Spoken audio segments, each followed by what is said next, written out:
Professional photographer knew better than 3 ophthalmologists. It cost him €750. I'm a qualified dispensing optician in France. Qualified dispensing opticians here are trained in physiological optics and visual analysis.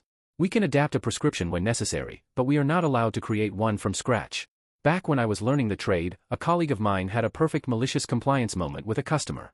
At the time, a medical prescription wasn't legally required to buy glasses. This customer had seen 3 different ophthalmologists, received 3 different prescriptions, and decided to cherry-pick the parts he liked from each one to build his own, improved, prescription.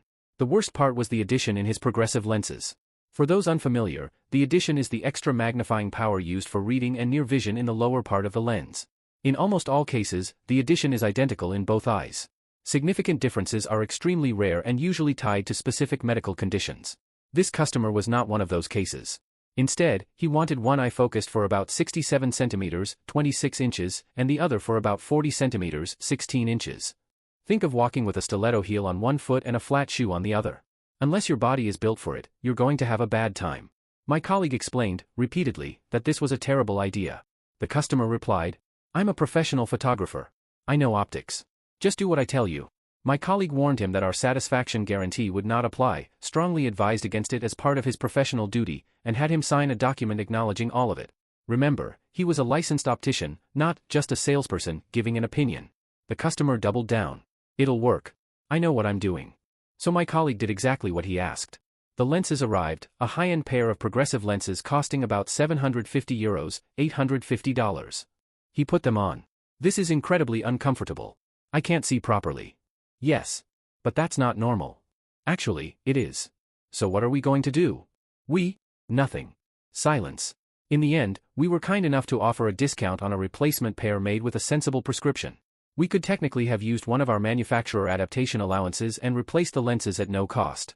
But those exist for genuine adaptation issues, prescription errors, dispensing errors, or unusual medical circumstances. This was none of those. The lenses were made exactly as ordered and performed exactly as everyone except the customer expected them to. Comments. As a retired master optician and ophthalmic technician, I approve this malicious compliance. I had a similar experience with an amateur astronomy buff who, having made his own telescope from a kit, thought he could teach me about ophthalmic optics. I started out as an optical man in the U.S. Navy, cut my teeth on precision optical instruments. Hilarity ensued. People are morons. I had a 50-year-old patient who was minus 2.50 nearsighted. That means she's blurry at distance and needs glasses for driving and TV, etc. But because of the nearsightedness, she could read well up close without glasses. She told me she wanted LASIK. I told her that once she was no longer nearsighted, she would need to wear reading glasses for all near things. Essentially, she would be paying thousands of dollars to trade distance glasses for near glasses. I refused to refer her because I knew she'd hate it. Several months later, she's on my schedule as a post-LASIK follow-up. Turns out she self-referred herself and got it done. Our talk went something like, "I see you had LASIK done. How is it going?" "Those idiots did a terrible job. I can't read a thing anymore." "Okay, good, it sounds like it worked exactly as expected." "No, I was told I would be clear without glasses." We then opened up my last chart, and I showed her where I typed in all caps, "Thoroughly ed patient, she will not see at near after getting LASIK. No referral to be made as she will hate the results." She then tried to blame the surgeons for not telling her, which I'm sure they did. One of my customers was a minus 12.00 in both eyes before cataract surgery. The surgeon did a fantastic job and left them with a minus 2.50, no astigmatism, for both eyes. The customer's reaction: "I have worn glasses for as long as I can remember, and I wouldn't change that at 70 plus. But now, I can finally choose my frames without worrying about lens thickness, and I can actually take them off at home. It's paradise. And, from my POV, it's wisdom. I've got Prism to go along with my minus 5.00, with minus 5.00 still, so I'll always need glasses. I've always thought a minus 1.00 would be perfect. Wandering around the house without glasses and being able to read most things sounds great." Punished for overperforming, so I did the bare minimum before leaving. I worked remotely for an auto parts company for almost 4 years, finally getting a promotion after the company merged with another. But even though I performed my duties better than the others in my department, I was effectively punished for being so good. I started working for a company founded in my area that had a reach around the world for classic auto parts. Sure, we had supplier issues, shipping delays, you name it. But the reputation of this company for being such a large source of hard-to-find car parts, from Model T and A Fords all the way up to modern muscle cars and everything in between. One of the brilliant minds in the management team decided to purchase a new sales/parts/service program for us, and it went downhill from there. Where one program would say we had 10 pieces of one item, inventory would say we had none, and where our accounting program would say a vendor was due payment, another would say nothing was owed. No one really knew what was going on until after the culprit manager had left with a hefty severance package. We started losing business, customers, vendors, and I, as a case manager, had to field calls daily trying to give whatever company line I was told to give to make the customers happy. We had a high turnover rate because of this and the company almost went bankrupt. Enter Big Auto Parts, name changed for reasons, and BAP came in with promises to fix everything. They did, for the most part. They paid off vendors, closed out accounts, worked to repair bad relationships with everyone, and let go 60% of the staff from the building in my town. Sad, yes, but unfortunately that's the price of business. About 6 months after the merger, I was promoted to Customer Operations Specialist. I no longer took calls, but I had to make them for any number of reasons. When I started this new position, there was another person there, I'll call her Lucy, as well. We had different duties in the same department. I would research the issue that came up and she would call the customer to work out a solution. For a quick example, if an item they ordered was out of stock or delayed, I would find a different part or call the supplier for an ETA. This would go to Lucy and she would call to ask the customer if they wanted to wait or accept a comparable item. It only took 3 weeks for Lucy to decide she didn't fit in and left the company. This left a big hole to fill, and because I was used to calling customers, I was asked to do double duty. It worked out surprisingly well because I was already familiar with the situations and could make better suggestions while on the phone with the customers. My supervisor did recognize my success and put me in for a small raise, which I did get. I was making good money doing something I really enjoyed. The company started growing, and with it, more work needed to be done by everyone. We had a ticket system that, while not perfect, was adequate.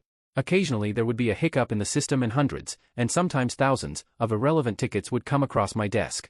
I started noticing patterns and would call them out to my supervisor so someone with a higher pay scale than I could fix the underlying issue and we could all go home happy at the end of the day. Part of this growth meant that there were some areas in my department that would get too many tickets for the assigned person to handle solo, so I was asked to cross-train and learn these other areas. It didn't take long and soon I was doing other people's jobs better than them. I think it was a combination of me wanting to succeed and them wanting to do the bare minimum, and this plays into my malicious compliance near the end of this story. We had a point system that tracked how many tickets we worked, how long we spent on them, and whether the ticket needed a follow-up or could be closed as satisfied. The majority of my tickets could be closed because of one reason or another and I always hit the metrics asked in order to secure a weekly bonus of $2.50 more per hour. Meeting my bonus put me at above the $20 per hour range every week with very few exceptions, so I was satisfied thinking I was doing a good job. They required me to make a minimum of 200 calls to customers and pass 2,400 points to make the bonus, and every week, I would make between 300 to 500 calls and hit nearly 7,000 points. In my youth, I got a degree from a local community college in video production and that has always been my passion, but I was good at my current job and happy to be there. I got to take biannual trips to the corporate office, spring and winter, up north, made lots of friends, and even the owners of the company knew me by name due to my performance. My wife had changed jobs and was working for the local sheriff, and one day she emailed me that there was an opening in the media department. I applied and went through the 3-month process for possible employment, letting my current employer know they would be receiving a background check call. The process went smoothly, even resulting in me getting a call from the sheriff himself saying he was excited that I had applied. Back to my current company, I had been talked to several times about my numbers, with my supervisor telling me they were too high and no one else makes nearly that amount of points. When I said I was just following the metrics and doing my job, he let me know that changes were coming. On the day I received my call from the sheriff about being accepted as a new employee, I had a meeting with my supervisor. Before I could tell him I was leaving, he announced that a new point system was going to be implemented and if my current week's numbers were applied to the new schedule, my 7,000 points would only equal 1,800, far below the minimum for the bonus. When I mentioned this was essentially punishing good performance, he said, "Well, that's what the company wants to do." As I said earlier, the bonus put me above the $20 per hour line. My new job was going to start me above what I was making with the bonus, which made my decision to hand in my 2 weeks' notice right then and there so much easier. What cemented my decision was when I found out that even though I was going to finish my scheduled 40-hour work week on a Friday, since the end of the pay week was Saturday and I wasn't working that day, I wouldn't get the comp time I earned. They were going to withhold earned sick and vacation time because of a technicality, after 4 years of faithful service. I actually liked my supervisor. He was younger than my married son and was disabled, a good kid with a great heart, but hated that he had to follow procedure in punishing hard work.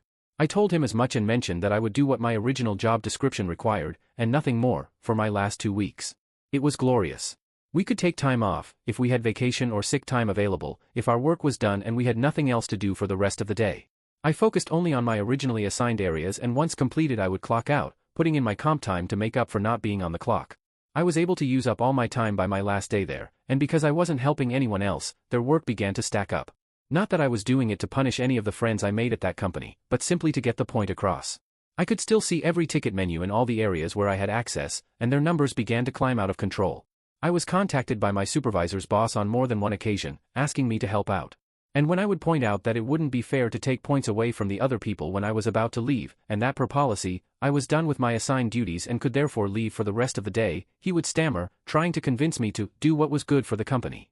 I simply said, "I'm doing what is good for me. Unless you can offer me more than what the sheriff is willing to pay, I will only do what I am paid to do here until my last day." On my last day, I checked the ticket queue once again before signing off. My area had 0 tickets, and others where I worked that would average maybe 10 open or unworked tickets daily, now showed hundreds.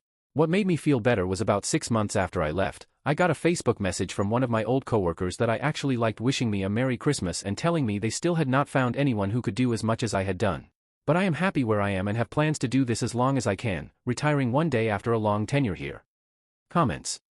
If my boss told me that even though I'm doing the work of so many other departments, but now we are devaluing the points, so that only heroic and human efforts will get a weekly bonus. Yet back to the basic core duties for me. All incentive is now gone. The guy who does his job gets X.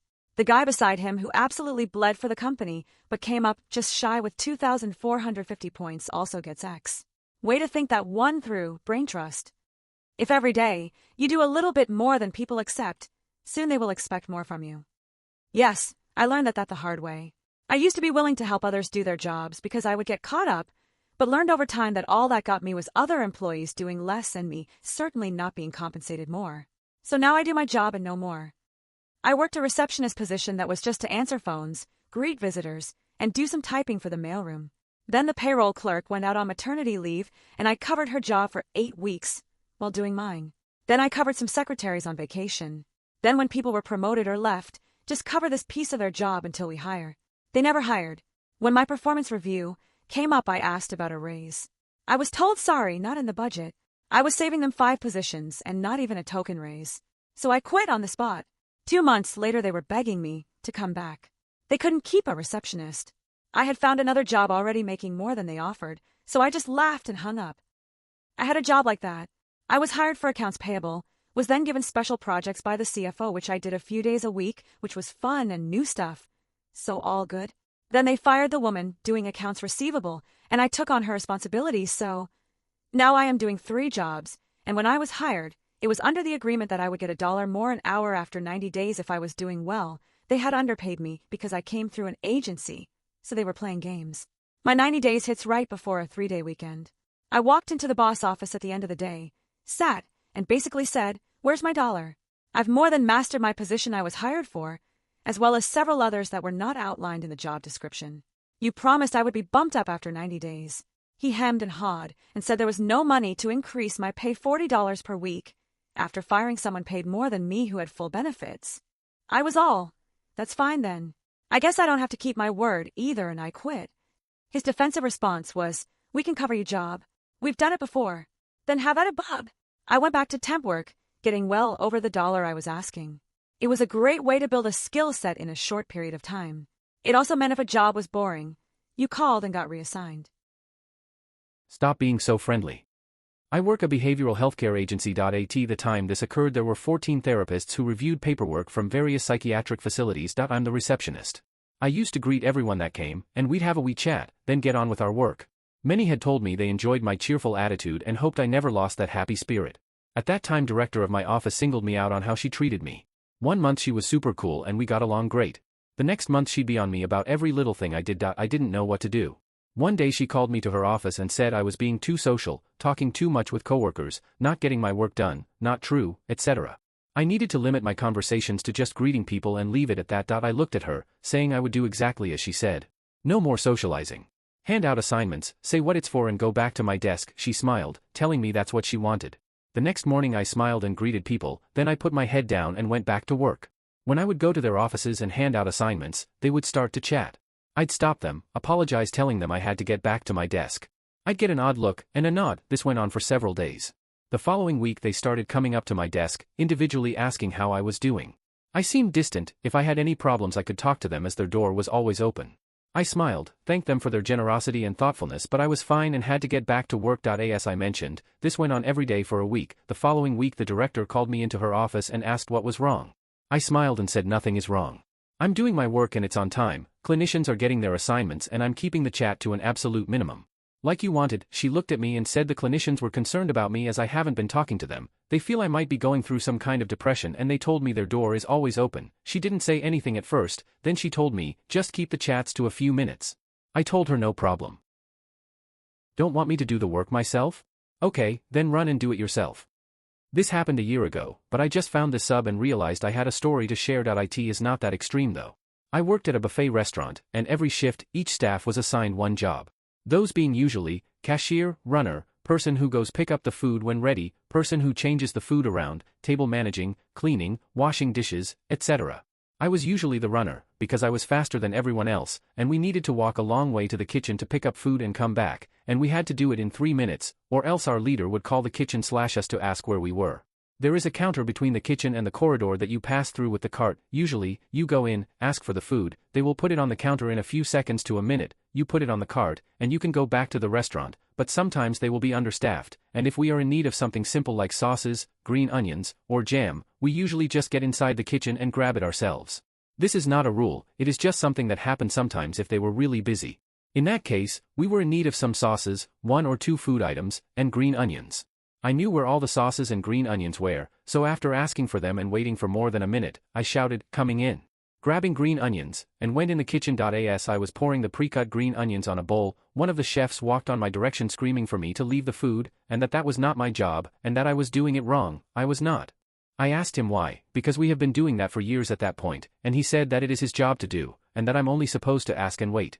So next time I needed something, I entered the kitchen, and as the chef was prepping something else, I started screaming, sauce 1, sauce 2, green onions, honey, this, that, this also, something else, until I finished the full list, which were all mostly things I knew where they were and could have grabbed it during the time I was screaming the names and waiting. The chef didn't say anything for a few seconds, so I screamed all of it again, and on the third time, while he was grabbing one of the sauces and placing it on the counter, he said, it's just me here, stop screaming and just put the paper there and wait. I responded that I have to go back to the restaurant in 3 minutes or else they call to check what I'm doing and I would have to say that he was taking too long to bring me the stuff. So he said, okay, just go in there and grab it. And I reminded him that he told me the other day that I was not supposed to touch anything because that was not my job. But I guess he changed his mind, cause he just said, forget it, just do it, but I reminded him again that he made it official that I can't do that, so I would have to contact the leader to make sure that I was allowed to, and the chef had to run around the kitchen for a few minutes to grab everything I needed, and never complained about us being inside the kitchen afterwards. When malicious compliance backfires.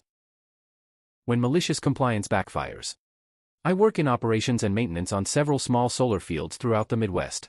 Essentially, the companies that actually own the solar sites hire my company to do routine and corrective maintenance. We have about 15 crews working all over the US. We have an internal ticketing software we use to keep track of how much time we spend at each site and what work is being done. This is pretty important since we use all of our tickets to justify the site owners paying us. It can be a little frustrating to manage these tickets sometimes if there's a lot going on. For example, if I'm on site for Company A and get a phone call from Company B, I need to create a new ticket or log that time on an existing ticket for Company B's phone call. I can't just charge Company A for 30 minutes I spent answering a bunch of random questions for the other company. There are also times when you'll be walking through the field and notice something and just fix it real quick. Like we'll be replacing a broken module, solar panel, and happen to see a broken zip tie and you just replace it. It's not what you were doing in that section, but it takes all of 30 seconds so you just do it. However, a couple months ago, our company's VP retired, and the new guy is a little extreme. He wants to make sure we're really being diligent with our tickets and documenting everything. There was a company-wide Zoom meeting to introduce him, and he spent almost 20 minutes talking about tickets. We've all heard this before, and we're all pretty good about making sure our hours are accounted for with the appropriate tickets, so we didn't really think too much of it. A few weeks later, VP was out visiting one of my sites while we were doing preventative maintenance on 4 inverters. As I was setting up to do my work and the other tech was at the spare parts container on site getting some material, I noticed a module nearby had some damage. It was chipped from a rock or pebble. We're in a pretty windy area. I took a picture of it, noted the location, then went back to the inverter. As I was walking back I called the other tech and asked him to grab a module while he was at the spare parts containers. When I finished at the inverter, I closed that ticket, created a new one for the broken mod, we replaced it, and I closed that ticket, and we moved on to the next inverter in line. At the end of the day, VP pulled me aside to ask why I wasn't managing my tickets correctly. Me, I'm not sure what you mean. Everything we did today had a ticket. VP, yes, but you didn't track your time correctly. Me, I'm sorry, I'm still not sure what you mean. We worked a little over 8 hours today. We spent roughly 2 hours at each inverter, and then 20 minutes swapping that broken module. It's all accounted for. VP, no it's not. You took about 5 minutes out of working on that inverter to look at that broken module and call the other tech. He then spent time loading a module into his truck to bring over. Where was that accounted for? So there's at least 5 minutes on the inverter ticket that was actually spent on the broken module, plus however long it took other tech to load the new module.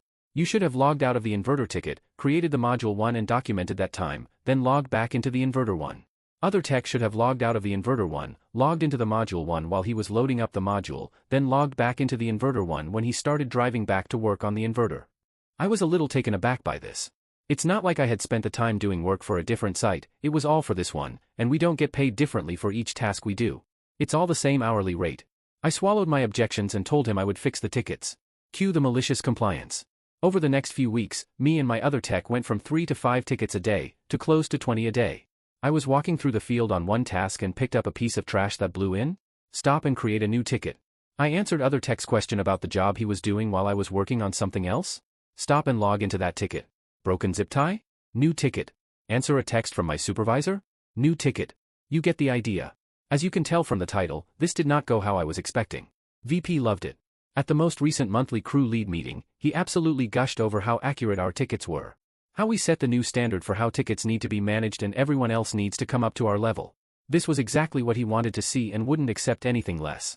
So yeah, sometimes malicious compliance will backfire and just make your life harder and make all your coworkers hate you. FML. Comments. Be sure to create a ticket for administrative overhead and book all the time spent creating tickets to that one so that it gets billed back to the company. After all, it's not fair for the customer to be paying for the time you spend tracking your time. Yes, or even better, create a separate admin ticket for every non-admin ticket. VP definitely needs to know who's faster at putting in tickets. This is where my head was going. Can't bill a customer for one's own company's time sync policies. Admin BS needs to be billed to the actual employer, not the customer. This is the way. You just haven't been maliciously compliant enough yet. Track the time spent on ticket administration over the next month. Tell your crew their top priority is time logging, including especially the time spent time logging. Track that against the number of tickets you're all now managing. Calculate the lost value, time spent X hourly rate for the employee. Then calculate what that value was for a month before this asshat decided to waste time and money. Lastly, get the values for the delta between those months to show how much actual money that decision cost the company and contrast it against that same number of hours value at the rate you charge your customers. Then you grab some popcorn and share your findings after Homeboy cheers himself on for how accurate your logging is in the next monthly meeting. Just complying with your written expectations and directions, boss.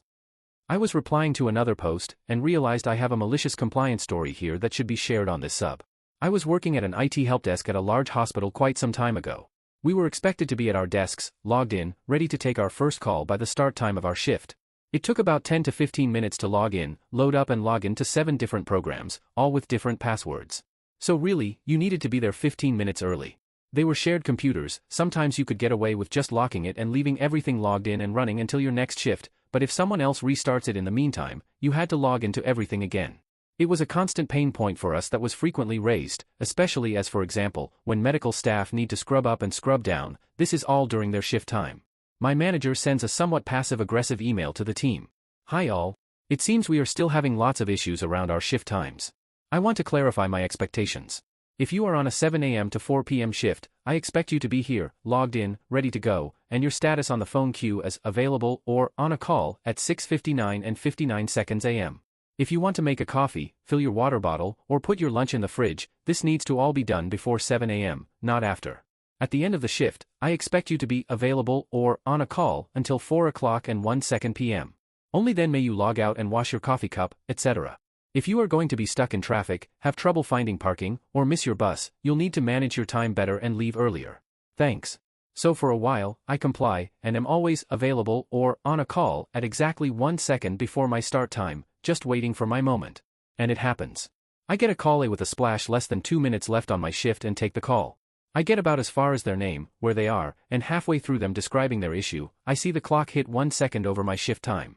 I say, sorry to interrupt you, my shift is over. Goodbye, hang up, log off and go home. Of course they complain and my manager pulls me into his office, asking me to explain why I did what I did. I explain. Well, I was available on the phone until about 2 minutes before the end of my shift time. I answered the call, putting my status to on a call until 1 second past my shift time, so I logged off. They replied, no, if you are on a call, you need to finish that call first. To which I reply, your email says we are expected to be available or on a call 1 second before our shift time, which I have been. It also says we are expected to be available or on a call until 1 second past our shift time, and only then may we log off. I am simply following your expectations and written directions. Of course this was a very CLM, career-limiting move, but at this point I already had my foot halfway out the door. You need a shopping cart to enter. Few years ago. An abiding customer, me. The owner of a grocery store nearby had too many people buying too many things, never using the carts, hence checkout was always a bit chaotic. It's a pretty big store, 6 counters, 6 belts. Always one cashier. Not 2 or 3.